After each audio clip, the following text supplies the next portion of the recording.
చేసే అంశంపై జనసేన అధినేత పవన్ కళ్యాణ్ ఒక క్లారిటీ ఇచ్చారు. వచ్చే జీహెచ్ఎంసీ ఎన్నికలు మాత్రమే కాదు, 2028 అసెంబ్లీ ఎన్నికల్లో కూడా పోటీ చేస్తాము అని చెప్పి స్పష్టంగా చెప్తూ ఉన్నారు. ఒకసారి జనసేన నేను ఇప్పుడు దాకా నిర్ణయించుకోలే, మీరు అంటున్నారు కాబట్టి చెప్తున్నా. తెలంగాణలో జనసేన ఉంటుంది, మేము పోటీ చేస్తాం.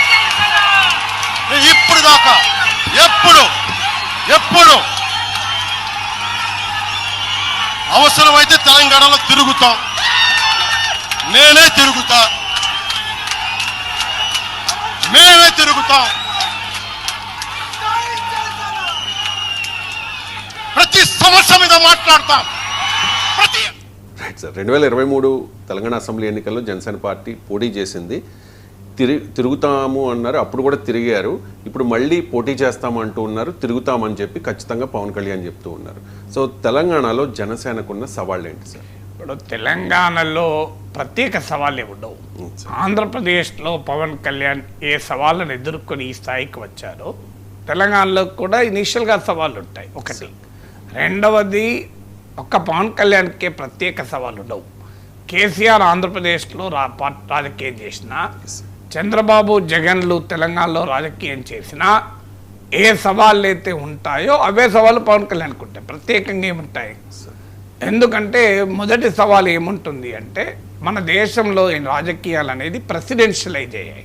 మనది పార్లమెంటరీ డెమోక్రసీ అయినా అవర్ పాలిటిక్స్ హావ్ బికమ్ ప్రెసిడెన్షియలైజ్డ్.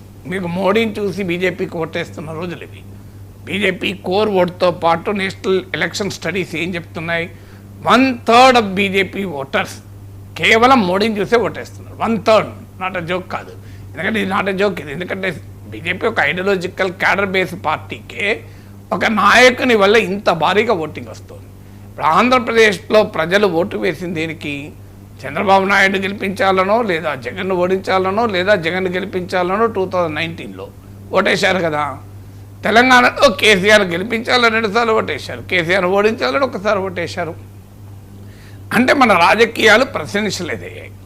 అందువల్ల పవన్ కళ్యాణ్కు ఓటు వేయడం వేరు, పవన్ కళ్యాణ్ చెప్పిన వారికి ఓటు వేయడం వేరు. సో ఇది ప్రమోద్ మహాజన్ బీజేపీ గురించి మాట్లాడుతూ ఒకరు అడిగారు విలేకరులు, అటల్ బిహారీ వాజ్పేయి ఇంత గొప్ప నాయకుడు కదా, మరి బీజేపీకి ఎందుకు సీట్లు రాలేదు ఆయన ప్రచారం చేసిన దగ్గర కూడా అన్నారు. అంటే ప్రమోద్ మహాజన్ అన్నాడు, వాజ్పేయికి ఓటు వేయడం వేరు, వాజ్పేయి చెప్పితే ఇంకోరికి ఓటు వేయడం వేరు. ఈ రెండింటి మధ్య చాలా తేడా ఉంటుంది అన్నారు. అందువల్ల మీకు ఆంధ్రప్రదేశ్లో పవన్ కళ్యాణ్ సీఎం కావాలి అనే ఆకాంక్ష అక్కడ ప్రజలకు ఉంది, జన సైనికులకు ఉంది. అది డిప్యూటీ సీఎం వరకు రాగలిగారు ఆ ఆకాంక్ష వల్ల. కానీ తెలంగాణకు వచ్చే వరకు పవన్ కళ్యాణ్ డిప్యూటీ సీఎం కాలేడు, సీఎం కాలేడు. సో ఇది మొదటి ఛాలెంజ్ ఉంటుంది. అంటే పవన్ కళ్యాణ్ ప్రతిపాదించిన వారికి ఓటు వేయడం వేరు, పవన్ కళ్యాణ్కే ఓటు వేయడం వేరు. ఇది మొదటి తేడా.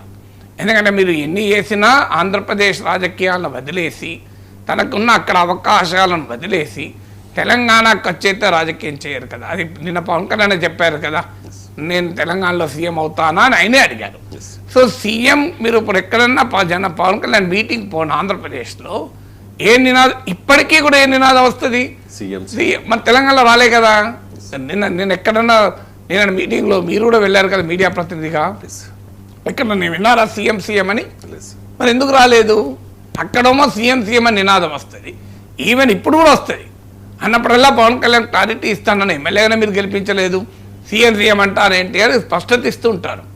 సో మీరు అందువల్ల మీరు తెలంగాణలో కూడా ఒక్క నినాదం లేదు సీఎం అని మీరు గమనించండి. ఇది మొదటి ఛాలెంజ్ ఉంటుంది. రెండవ ఛాలెంజ్ ఏముంటుందంటే, 2 రాష్ట్రాలుగా విడిపోయినప్పుడు ఈ 2 రాష్ట్రాలు నార్మల్గా విడిపోలే కదా, కొన్ని ఎమోషన్స్ పైన, కొన్ని డిస్ప్యూట్స్ పైన విడిపోయాయి. అవి ఇప్పటికీ కూడా డిస్ప్యూట్స్ అలాగే ఉన్నాయి కొన్ని. అట్లీస్ట్ మీకు ఉదాహరణకు బనక్కచెర్ల ప్రాజెక్ట్, ఆంధ్రప్రదేశ్ ఏమో గట్టిగా దీన్ని సమర్థిస్తుంది, తెలంగాణ గట్టిగా వ్యతిరేకిస్తుంది. తెలంగాణలో కాంగ్రెస్ వ్యతిరేకిస్తుంది, బీఆర్ఎస్ వ్యతిరేకిస్తుంది, అన్ని పార్టీలు వ్యతిరేకిస్తుంది. తెలంగాణలో ఉన్న పార్టీలు, ఈవెన్ జాతీయ పార్టీలు కాంగ్రెస్ కూడా వ్యతిరేకిస్తుంది. బీజేపీ కూడా గట్టిగా మేము బనకచెర్లకు అనుకూలం అని అంటుందా? అనడం లేదు. మరి పవన్ కళ్యాణ్ బనకచెర్ల పైన ఏ స్టాండ్ తీసుకుంటాడు? సో మీకు భద్రాచలం 5 గ్రామాలు తెలంగాణకు కావాలి అని అడుగుతున్నారు తెలంగాణ పార్టీలన్నీ ముక్త కంఠంతో. దీన్ని ఆంధ్రప్రదేశ్ డిప్యూటీ సీఎంగా జనసేన నాయకుడిగా తెలంగాణలో ప్రజలకు పవన్ కళ్యాణ్ ఇచ్చే ఆన్సర్ ఏంటి? 7 మండలాలు తిరిగి ఇవ్వమని అడుగుతున్నారు. అదంటే పోనీ పెద్ద డిమాండ్ సాధ్యం కాదు. అట్లీస్ట్ భద్రాచలానికి సంబంధించిన 5 గ్రామాలు ఈ సంగతి అని అడుగుతున్నారు. దీనికి మన ఆన్సరు ఉండాలి కదా. అలాగే కృష్ణా జలాల్లో మాకు అన్యాయం జరిగింది, నీళ్లు నిధులు నియామకాల ఆధారంగానే మేము రాష్ట్రం ఏర్పడింది, అందువల్ల కృష్ణా జలాల్లో 50% వాటా ఇవ్వాలని మీకు రేవంత్ రెడ్డితో సహా తెలంగాణ పార్టీలన్నీ అడుగుతున్నాయి. మీకు జనసేన నాయకుడిగా పవన్ కళ్యాణ్ స్టాండ్ ఏంటి? సో ఇలా ఆంధ్రప్రదేశ్కు తెలంగాణకు మధ్య ఉండే వివాదాలపైన, వివాదాస్పద అంశాల విభేదాలపైన పవన్ కళ్యాణ్ ఏ వైఖరి తీసుకుంటాడన్నది ఇంపార్టెంట్. బనకజలను వ్యతిరేకిస్తే ఆంధ్రప్రదేశ్లో ఇబ్బంది పడతారు, సమర్థిస్తే తెలంగాణలో ఇబ్బంది పడతారు. మీకు అలాగే కృష్ణా జలాల వాటా గురించి 50% ఇవ్వమని అడిగితే తెలంగాణలో లాభం వస్తుంది, కానీ ఆంధ్రప్రదేశ్లో నష్టం వస్తుంది. అంటే తెలంగాణలో రాజకీయ ఉనికి కొరకు ఆంధ్రప్రదేశ్లో తనకున్న రాజకీయ ఉనికిని పవన్ కళ్యాణ్ వదులుకోగలడా? ఈ క్వశ్చన్. అంటే ఆంధ్రప్రదేశ్ రాజకీయాలకు లోబడి తెలంగాణలో రాజకీయాలు చేస్తే, అది చంద్రబాబు అయినా జగన్ అయినా పవన్ అయినా, లేదా తెలంగాణ రాజకీయాలకు లోబడి కేసీఆర్ అయినా ఆంధ్రలో రాజకీయాలు చేస్తే ప్రజలు ఏ మేరకు అంగీకరిస్తారో క్వశ్చన్. అలా చేయనప్పుడు తమ సొంత రాష్ట్రంలో ఇబ్బంది పడతారు కదా. 21 మంది ఎమ్మెల్యేలను గెలిపించుకొని తానే డిప్యూటీ సీఎంగా ఒక గేమ్ చేంజర్గా ఆంధ్రప్రదేశ్ రాజకీయాల్లో తన ఉనికిని కాపాడుకోవడం అనేది కీలకమవుతుంది కదా. అది మరి తెలంగాణలో రాజకీయాలు చేసినప్పుడు అనివార్యంగా ఆ ఇష్యూస్ ముందుకు వస్తాయి కదా. అందుకే మీరు గమనించండి, రాష్ట్రాలు విడిపోయిన తర్వాత ఎక్కడా ఒక పార్టీ మరో రాష్ట్రంలో సక్సెస్ అవ్వండి చాలా రేర్. నాకు గుర్తున్నది ఒక ఏమన్నా ఉందా? మీరు ఉత్తరప్రదేశ్లో ఉత్తరాఖండ్ భాగం, ఉత్తరప్రదేశ్లో సమాజ్వాదీ పార్టీ బలమైన పార్టీ, బీఎస్పీ బలమైన పార్టీ. మీరు ఉత్తరాఖండ్లో సమాజ్వాదీ పార్టీ లేదు, బీఎస్పీ లేదు, కాంగ్రెస్ బీజేపీల మధ్య ఉంది అక్కడ రాజకీయం. బీహార్లో జేడీయూ ఆర్జేడీ లోక్ జనశక్తి పార్టీ ప్రధాన పార్టీలు. జార్ఖండ్లో జార్ఖండ్ ముక్తి మోర్చా ప్రధాన పార్టీ. ఇవాళ జార్ఖండ్లో ఆర్జేడీ లేదు, జేడీయూ లేదు, ఎల్జేపీ లేదు, బీహార్లో జేఎంఎం లేదు. చూడండి మీరు, అంటే వాళ్ళు ఒక్కసారి రాష్ట్రం విడిపోయాక ఆ 2 రాష్ట్రాల పొలిటికల్ ఈడియము కాంటెక్స్ట్ మారిపోతుంది. నాయకత్వం ఎక్కడి నుంచి వచ్చారన్నది కీలకమవుతుంది. సో మీరు 2 రాష్ట్రాల్లో పార్టీ లేదనుకో ఇబ్బంది రాదు. ఇదే పవన్ కళ్యాణ్ కానీ చంద్రబాబు కానీ జగన్ కానీ ఆంధ్రప్రదేశ్లో రాజకీయం చేయక తెలంగాణలోనే చేశారనుకుందాం, అదొక రకం డిఫరెంట్ ఉంటుంది. ఇప్పుడు మీకు రజనీకాంత్ తమిళవాడు కాదు, తమిళనాడులో పార్టీ పెట్టే ప్రయత్నం చేయలేదా? నాకు గుర్తున్న వరకు కరుణానిధి కూడా తెలుగువారు, subject correction. Even MG Ramachandran కూడా తమిళ ఒరిజినల్ కాదు, జయలలిత కన్నడ నుంచి వచ్చారు. వాళ్ళంతా తమిళనాడులో రాజకీయం, కానీ వాళ్ళు ఆ రాష్ట్రాల్లో చేయలే. మీకు ఎక్కడ వాళ్ళు తాము వచ్చిన రాష్ట్రంలోనే చేశారు తప్ప వేరే తమ ఒరిజినల్ రాష్ట్రంలో రాజకీయాలు చేయలే. అందువల్ల అలాంటి సమస్య ఒకటి రావచ్చు, దాన్ని ఎలా పవన్ కళ్యాణ్ అధిగమిస్తాడని చూడాలి.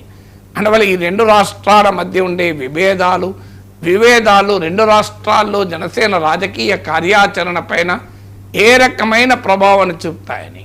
3వది, వివాదాలు లేని రాజకీయ అంశాలు, ప్రజా సమస్యలు ఉంటాయి. ఆ ప్రజా సమస్యలపైన పోరాడితే అభ్యంతరం ఏమున్నది? ఆ మాటకొస్తే నేను ఆంధ్రప్రదేశ్ ప్రత్యేక హోదా అప్పుడు ఉన్న వాళ్ళు అరుణ్ కుమార్, జయప్రకాష్ నారాయణ ఇలాంటి వాళ్ళతో పవన్ కళ్యాణ్ మీటింగ్ పెడితే నేనే వెళ్ళి మాట్లాడాను కదా, నా యూట్యూబ్లో ఉంటుంది. 2 లక్షల మంది పవన్ కళ్యాణ్ నన్ను అభినందించాడు కూడా, చాలా బాగా మాట్లాడారు సార్, నేను మళ్ళీ మీతో చర్చిస్తాను కూడా అన్నారు. సో అందువల్ల ప్రజా సమస్యలు తెలంగాణ సమాజంలో తెలంగాణలో ఉన్న రాజకీయ పార్టీలు పట్టించుకొని తెలంగాణ రాజకీయ పార్టీలు ప్రాతినిధ్యం వహించని తెలంగాణ సమస్యలపైన కనుక మాట్లాడితే డెఫినెట్గా ట్రాక్షన్ ఉంటుంది, దాంట్లో ఏం తప్పేముంది. అది 3వది. 4వది, నాయకుడు ఎంత సమయాన్ని ఇవ్వగలడు అని. మీకు తెలుగుదేశంలో అనుభవం ఉంది. తెలంగాణ తెలుగుదేశం కోరింది ఏంటి? చంద్రబాబు నాయుడును, మీరు ఆంధ్రప్రదేశ్లో రాజకీయం చేయండి, మాకు లొకేషన్ ఇవ్వండి. ఈయన హైదరాబాదీ బిడ్డ, అందువల్ల తెలంగాణ చంద్రబాబు ఇవ్వగలిగాడా? ఏదైనా ఆంధ్రప్రదేశ్లో అక్కడ తన కొడుకు ముఖ్యమంత్రి కావాలని కోరుకుంటారు తప్ప లోకేష్ను తెలంగాణలో రాజకీయం చేయమని చెప్పగలరా చంద్రబాబు? చేయలేదు కదా. అలాగే మీకు ఇంకొక ఎగ్జాంపుల్ కూడా చెప్తాను. మీకు ఈ మధ్య కూడా లోకేష్ నేను సమయాన్ని కేటాయిస్తానన్నారు. కానీ ఎంత కేటాయించగలిగారు ఇప్పటికీ? మీరు అప్పుడప్పుడు మీటింగ్లు పెట్టడం తప్ప సమయం చాలా ఇబ్బంది అవుతుంది. ఎందుకంటే ఆంధ్రప్రదేశ్లోనే ఒక పెద్ద రాజకీయ లక్ష్యం పవన్ కళ్యాణ్ దగ్గర ఉంది కదా. అక్కడ 21 మంది ఎమ్మెల్యేలు, ఎంపీలు, రాష్ట్ర ప్రభుత్వంలో డిప్యూటీ చీఫ్ మినిస్టర్, అనేక శాఖలు ఇన్ని ఉండగా ఎంత సమయం తెలంగాణ కొరకు కేటాయించగలుగుతారు అనేది ఒక ఛాలెంజ్ ఉంటుంది. మూడవది. నాలుగవది గత చరిత్ర. తెలంగాణలో ఇలా ప్రయత్నాలు చేసిన వైసీపీ మొదటి ఎన్నికల్లో ఒక ఎంపీ, 2-3 ఎమ్మెల్యే సీట్లు తీసుకుని తర్వాత తెలంగాణ రాజకీయ కార్యక్షేత్రం నుంచి పూర్తిగా వెళ్ళిపోయింది. కంప్లీట్ వెళ్ళిపోయాడు జగన్. టీడీపీ 2014లో 15 సీట్లు తెచ్చుకొని 2019లో మీకు 2 సీట్ల పరిమితమై 2023లో అసలు పోటీయే చేయలేదు తెలుగుదేశం. సో తెలుగుదేశం పార్టీ అనుభవం ఇది. తర్వాత జనసేన గతంలో పోటీ చేసి పెద్ద ఫలితం రాలేదు. వైఎస్ షర్మిల వైఎస్ఆర్ తెలంగాణ పార్టీ అని మళ్ళీ మామూలుగా తెలంగాణ అని పేరు పెట్టింది. కానీ ఇక్కడ ఏ రాజకీయము ఫలించక చివరికి ఇక్కడ రద్దు చేసుకొని ఆమె ఆంధ్రప్రదేశ్ రాష్ట్ర కాంగ్రెస్ అధ్యక్షురాలే అయ్యారు. సో మీకు కేసీఆర్ ఇక్కడ రాజకీయంగా ఫెయిల్ అయితే ఆంధ్రప్రదేశ్కి వెళ్ళి రాజకీయం చేయడు. కేసీఆర్ ఇక్కడ ఫెయిల్ అయితే ఇక్కడే రాజకీయం చేస్తారు, ఫెయిల్ అయినా సక్సెస్ అయినా. కానీ షర్మిల మన ఆంధ్రప్రదేశ్కి వెళ్ళిపోయింది కదా. మీరు కేసీఆర్ వెళ్తాడా? మీకు సింపుల్గా కేటీఆర్ ఫెయిల్ అయింది అనుకోండి, నేను ఆంధ్రప్రదేశ్కి వెళ్తా, నేను అక్కడ పోయి రాజకీయం చేస్తాను, వెళ్ళగలడా? వెళ్ళడు. కానీ మరి షర్మిల ఎలా వెళ్ళింది అంటే ఎప్పుడైనా ఒక ప్రాంతము, ఏ ప్రాంతం నుంచి నీవు వస్తే అక్కడికి వెళ్తారు. ఇప్పుడు విదేశీ పెట్టుబడులు వస్తే డాలర్లు, మన భారత స్టాక్ మార్కెట్లో ఇన్వెస్ట్ చేస్తారు. మళ్ళీ సమయం వచ్చినప్పుడు వాళ్ళు అమెరికాకి వెళ్ళిపోవడం లేదా? సో అందుకే మీకు షర్మిల వెళ్ళిపోయారు కదా క్లియర్గా. ఇక ఐదవది ఏంటంటే అభిమానము, ఓట్లు. అభిమానము ఒకటి, సినిమా యాక్టర్లే అభిమానము ఉన్నంతగా ఓట్లు వేస్తారన్న గ్యారంటీ లేదు. బట్ మీకు అది రాజకీయ పరిస్థితులు, రాజకీయ ఎత్తుగల్లపలు ఉంటుంది. ఇదే పవన్ కళ్యాణ్ తాను పోటీ అయిన 2 ఎమ్మెల్యే సీట్లు ఓడిపోయి 1 సీటే పరిమితి గెలిస్తే, ఆ 1 ఎమ్మెల్యే వైసీపీలో చేరితే, జగన్మోహన్ రెడ్డి వైపు నుంచి వైసీపీ నుంచి పెద్ద దాడి ఎదుర్కొంటే ఎంత అద్భుతమైన ఫలితాలు 2024లో సాధించారు. తాను 100% స్ట్రైక్ రేట్ 21 సీట్లు గెలుచుకోవడమే కాకుండా కూటమికి 164 సీట్లు రావడంలో కీలక భూమిక పోషించాడు కదా. పవన్ కళ్యాణ్ ఇమేజ్ 2019లో 2024లో తేడా ఏమీ లేదు. ఆయన గ్లామర్, ఆయన అభిమానించేవారు. కానీ రాజకీయ ఎత్తుగడలు, పరిస్థితులు నాయకులకు, పార్టీలకు రిజల్ట్ ఇస్తుంది. ఆ రిజల్ట్ ఇవ్వాలి. విత్తనం ఒకటే అయినా వాతావరణ పరిస్థితులన్నీ అనుకూలిస్తేనే అది పంట మంచిగా పండుతుంది. సో విత్తనం ఉండాలి కంపల్సరీ. సో ఇక్కడ కూడా ఏమవుతుంది అంటే ఆ రకమైన రాజకీయ పరిస్థితులు, ఎత్తుగడలు మరి ఏమి అనుసరిస్తారో మనకు తెలియదు. అంటే బీజేపీతో కలిసి పోటీ చేస్తారా, విడిగా పోటీ చేస్తారా అని ఇక మీకు తెలియదు. అందువల్ల ఈ పరిణామాలు తెలియకుండా మనము ఫ్యూచర్ అంచనా వేయడం, చరిత్ర అనుభవం అయితే అన్ని పార్టీలు ఇక్కడ ప్రయత్నించి ఇది సాధ్యం కాదని గుర్తించి రిటర్న్ వెళ్ళాయి. ఇప్పటికీ తెలుగుదేశం ఒక ప్రయత్నం చేస్తానంటుంది, మీకు జనసేన ప్రయత్నం చేస్తానంటుంది. దాన్ని ఆహ్వానించాలి. డెమోక్రసీలో more the political parties greater the choice for the people కదా. Right sir, thank you so much sir. చాలా అంశాలకు సంబంధించి చాలా డీటెయిల్డ్గా, ఇన్డెప్త్గా విశ్లేషణ అందించినందుకు. ఇది ఇవాళ